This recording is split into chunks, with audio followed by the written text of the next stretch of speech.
आपने कभी किसी बिल्ली को पिल्ला या कुत्ते को बिल्ली का बच्चा पैदा करते हुए देखा या सुना है? हास्यास्पद लगता है ना?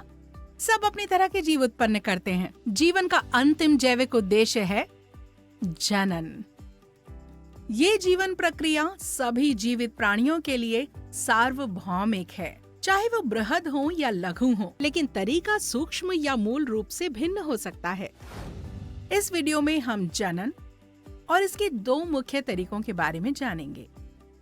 हमारे ग्रह पर लगभग 7.8 बिलियन व्यक्ति हैं। समय समय पर हमारे ग्रह पर कोई आपदा आती रहती है, जिससे लाखों लोग मारे जाते हैं। 1918 स्पेनिश फ्लू या 2020 कोविड महामारी, लेकिन फिर भी हमारी संख्या बढ़ रही है। हमारी संख्या घटती क्यों नहीं है? इस प्रश्न का उत्तर है जनन। जनन मौजूदा जीव से नए जीव के निर्माण की जैविक प्रक्रिया है। ये प्रत्येक पीढ़ी में पर्याप्त संख्या में जीव को बनाए रखते हुए एक प्रजाति की निरंतरता को सुनिश्चित करती है। जनन प्रक्रिया में निहित मूलभूत घटनाक्रम को समझने के लिए आइए हम एक कोशिका के अंदर करीब से देखें।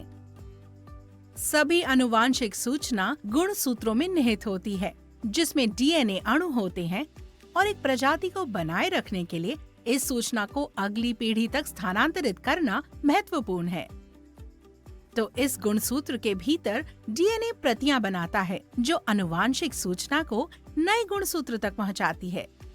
प्रतिलिपिकरण की प्रक्रिया हमेशा सही नहीं हो सकती, जिसके कारण डीएनए प्रतियों में विविधता या अंतर हो सकता है।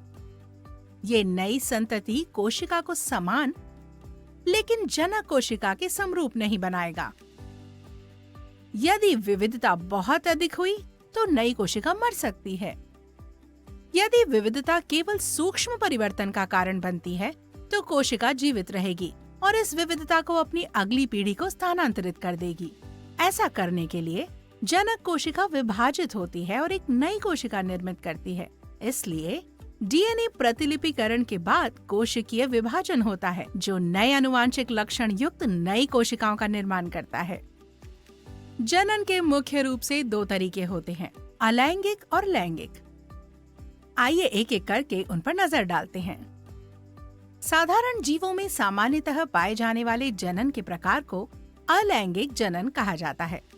आइए अलवणीय जल के तालाब के अंदर ऐसे ही एक साधारण जीव पैरामीशियम का अवलोकन करें। पैरामीशियम एक कोशिकीय प्रोटोजोआ है, उदाहरण के लिए जो केवल एक कोशिका से बना होता है। पैरामीशियम में एकल जनक कोशिका दो संतति कोशिकाओं में विभाजित हो जाती है, जो जनक कोशिका के समरूप या बहुत समान होती है। एक पैरामीशियम की तरह यीस्ट भी अलैंगिक जनन दर्शाता है। यीस्ट एक कवक है जो ज्यादातर एक कोशिकीय रूप में मौजूद होता है। एक नई समरूप कलिका एकल जनक कोशिका से विकसित होती है, जो अपने आनुवांशिक पदार्थ और कोशिकांगों के साथ पूर्ण होती है। ये कलिका जनक कोशिका से जुड़ी रह सकती है या अलग हो सकती है। यदि ये जुड़ी रहती हैं, तो मौजूदा कोशिकाओं से और अधिक नई कोशिकाएं उत्पन्न हो सकती हैं, जिसके परिणाम स्वरूप यीस्ट कोशिकाओं की एक श्रृंखला बन जाती है। सामान्यतः जटिल जीव एक अन्य प्रकार के जनन में भाग लेते हैं, जिसे लैंगिक जनन कहा जाता है। आइए हम मनुष्यों में लैंगिक जनन को देखें। अलैंगिक जनन के विपरीत यहाँ दो लैंगिक कोशिकाएं या युग्मक शामिल होते हैं। मादा युग्मक को अंडाणु तथा नर युग्मक को शुक्राणु कहते हैं। शुक्राणु अंडाणु के साथ संलयित होकर एक नई कोशिका युग्मनज का निर्माण करता है। चूंकि युग्मनज में शुक्राणु और अंडाणु दोनों के संयुक्त आनुवांशिक पदार्थ होते हैं, इसलिए ये दोनों जनक से काफी भिन्न होता है। युग्मनज एक संतति के रूप में विकसित होता है, जिसमें पिता और माता दोनों के लक्षण होते हैं। इस प्रकार ये अपने जनक के साथ समानताएं साझा करता है, लेकिन उनमें से किसी के भी समरूप नहीं होता। लैंगिक जनन पादपों में भी देखा जा सकता है। आइए एक पुष्प पर करीब से दृष्टि डालें। पादपों में नर जनन अंग को पुमंग कहा जाता है। ये परागकण मुक्त करता है, जिसमें नर युग्मक होता है। परागकण पादप के मादा जनन अंग में स्थानांतरित हो जाता है, जिसे जायांग कहते हैं। जायांग में एक संरचना होती है जिसे बीजांड कहते हैं, जिसमें मादा युग्मक होता है। नर युग्मक का बीजांड के अंदर मादा युग्मक के साथ संलयन हो जाता है। बाद में अंडाशय फल बनता है और बीजांड बीज बनाता है। ये बीज फिर एक नए पादप के रूप में विकसित होते हैं। आइए सारांश देखें।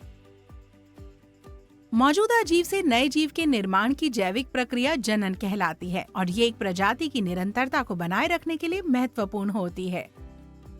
इस प्रक्रिया में डीएनए प्रतिलिपिकरण और कोशिका विभाजन शामिल होता है। डीएनए प्रतियों में विविधता हो सकती है, जिसके कारण संतति कोशिका समान होती है, लेकिन जनक कोशिका के समरूप नहीं होती है। अलैंगिक जनन में केवल एक जनक कोशिका शामिल होती है और संतति कोशिकाएं जनक कोशिकाओं के समरूप होती हैं।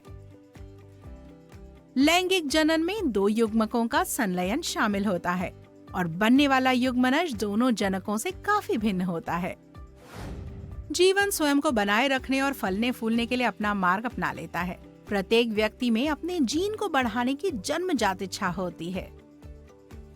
क्या मनुष्य अलैंगिक या एक पैतृक जनन कर सकते हैं? ये एक नैतिक मुद्दा है। हमारे आने वाले वीडियो में पता करें।